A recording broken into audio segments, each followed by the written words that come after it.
Welcome to the presentation of Performance Management and Employee Development by Christopher Gregory, Liberty University.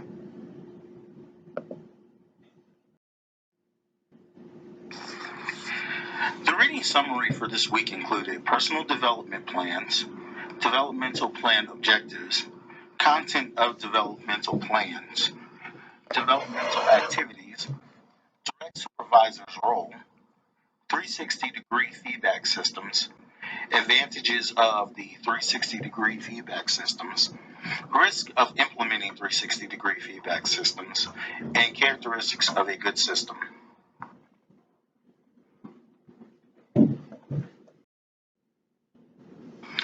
Personal developmental plans are essential to employee development by laying out direct courses of action an employee needs to take in order to improve their performance. These action plans focus on two areas of the employee's performance. These areas include the employee's areas of weakness and the employee's strengths that come from the information supplied from the appraisal forms. By identifying these two areas, the plan can lay out strategies to improve weaknesses. The design of an employee's developmental plan is best established if all dimensions of their performance is evaluated.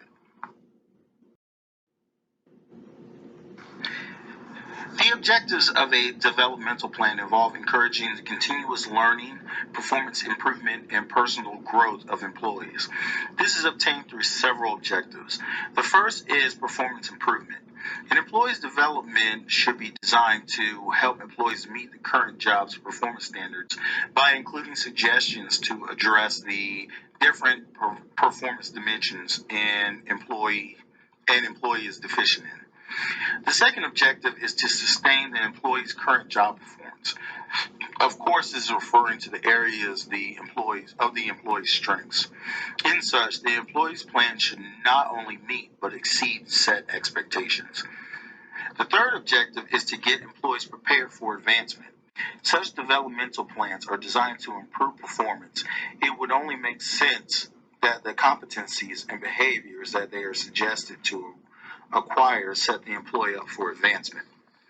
In this way, an employee's plan solicits advice and strategies for career advancement. The last objective is to enrich work experience. By providing opportunities for growth and in learning new skills, developmental plans can make an employee's job more attractive to keep employees around or to solicit lateral transfers. All objectives help the developmental plan to become successful, but assuring the employees set goals that are stretched as opposed to easy help the employee become successful. Stretch goals are designed to get employees to completely commit to its attainment, extensively challenge the employee, encourage persistence, and motivate research into obtaining knowledge in achieving goals. As we've identified what is in a developmental plan, it's important to understand the contents of an employee's developmental plan. The plan's description should be specific in what steps should be taken and objectives to be reached in order to succeed. By this, the plan should include an end product, such as the skills the employee should learn, a completion date for obtaining the end product, and the rater's method of comprehending whether or not the employee has acquired the end product. Objectives should be practical, they should be specific, they should be time-oriented, and they should be linked to specific standards, and the supervisor and employee should jointly develop all objectives. In developing objectives, it is important to understand that the plan is set by the needs of the employee, but they will work best if the organization's needs and the employee's needs are kept in mind during the development. Employees are afforded several different opportunities to accomplish their objectives in developmental plans through developmental activities. One way is through the on-the-job training that pairs senior and junior workers for formal training. The design of an on-the-job training activity should include the number of hours to be trained, and specific objectives that should be learned. Another activity involves courses that are established and provided through the organization in classrooms or online, or courses provided by other institutions that the organization reimburses the employee's funds. Another activity is self-guided reading, where employees obtain literature on performance improvement. Objectives should determine the literature to be read, how long it should take the employee to complete the literature, and how measuring is conducted to determine if learning has occurred. Another activity is mentoring through a direct relationship between role models that teach junior employees targeted skills needed to succeed. Mentors can be senior employees or supervisors. Another activity is attending a conference. These conferences should be designed to improve an employee's performance, but the objectives can improve in assessing if learning has occurred by requiring presentations or written reports by the employee attending the conference. Another activity is given a formal degree, which again can be reinforced through reimbursement. Job rotation can expand the employee's outlook by assigning them to a temporary job, and temporary assignment can provide the same thing through a significantly shortened systematic rotation. The last activity is professional or trade membership or leadership roles within the organization. Here, formal and informal meetings discuss practices to improve performance.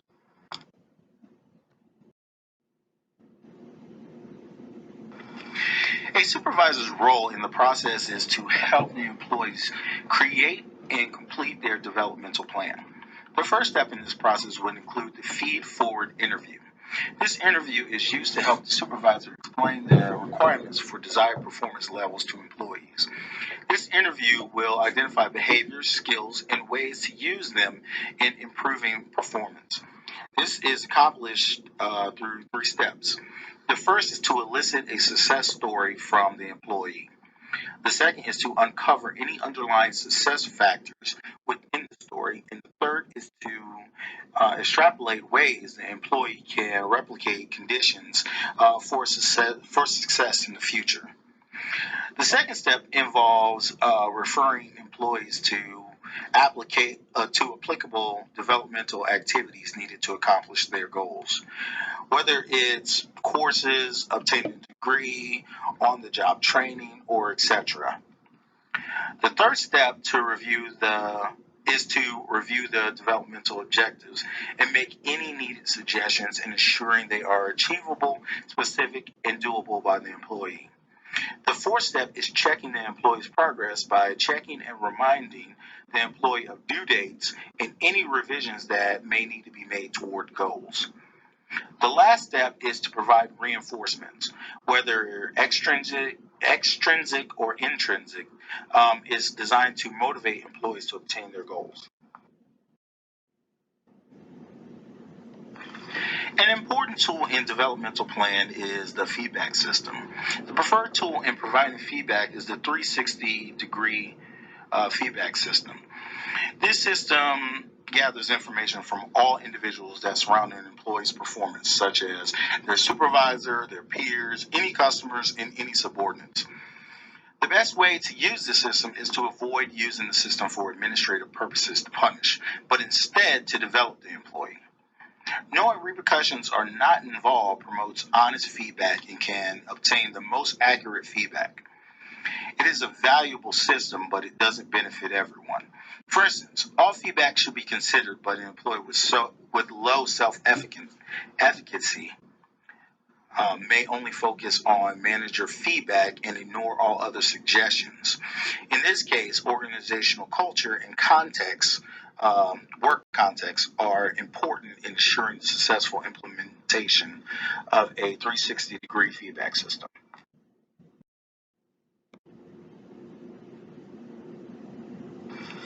The advantages of a 360-degree feedback system include a decrease in bias because information comes from multiple sources involving an employee, an increase in expectation awareness because others are aware of the employee's performance, an increased commitment to improve when privacy diminishes and others are aware of the employee's performance, and improve self-perception of their performance that helps clear a distorted view of the employee's perception on their performance. A reduction in undiscussables or information others are typically afraid to mention because solicited information is anonymous and non-threatening.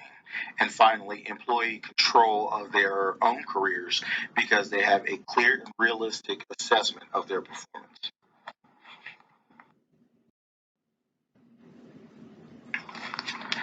The 360-degree feedback system does not come without any risk, however. The risks include hurting employees' feelings and reducing motivation if negative feedback is not presented in a constructive manner. The system could be inefficient if individuals do not believe they will be rated honestly and treated fairly. The smaller number of raters, the greater the risk of losing an enemy. Because of the limited amount of responses, employees may be able to pick out rated responses. If a supervisor has too many employees to rate, they may become overloaded and mistakes may occur. Finally, for the system to be successful, all parties involved must understand that the system is not a one-time event, it's continuous. To reduce risk, it's important that all parties involved understand that any system is a work in progress, but vulnerabilities will always exist, and a 360-degree feedback system should be comprised of the following characteristics. Feedback should be anonymous. The feedback should stick to observations of the employee's performance. Feedback should be interpreted correctly. Follow-up should be made to meet presenting the feedback. This system should be used for developmental purposes and avoid administrative actions. Survey fatigue should be avoided for honest answers. Behaviors should be emphasized for improvement. Raters should focus beyond ratings and be specific on how to improve all dimensions of performance. And raters are trained in how to distinguish between good and poor performance. In conclusion, personal developmental plans are devised from appraisal forms to identify strengths and weaknesses in performance to devise a strategy in improving an employee's performance. Each plan contains objectives designed to encourage continuous learning, performance improvement, and personal growth through stretch goals to challenge and motivate employees. Objectives in a developmental plan should be specific to the employees and the organizational needs by presenting an end product that needs to be obtained within a specified time frame and can be assessed through predetermined measures. An employee can conduct their developmental plan through various activities that are agreed upon by the employee and supervisor following their feed-forward interview to identify behaviors and skills needed for success. Once the plan is in motion, the supervisor is responsible for reviewing progress and making any suggestions or revisions. And to complete, they should motivate employees with reinforcements. To measure performance, an employee can use the 360-degree feedback system that solicits information from all areas involved with an employee's performance that provides honest and accurate feedback.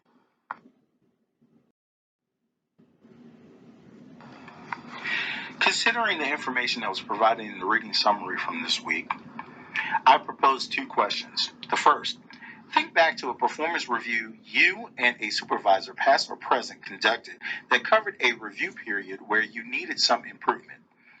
Did this performance review identify deficiencies and present a personal developmental plan? If not, how could a developmental plan have helped you improve your performance? If so, what developmental activities did you and your supervisor agree on to fix the deficiencies? And were they effective? Question 2.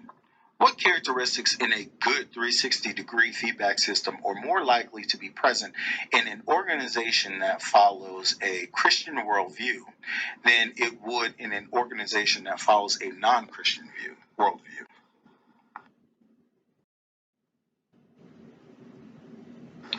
The information for this presentation comes from McGuinness' third edition of Performance Management, and any further information can be found in the reference provided.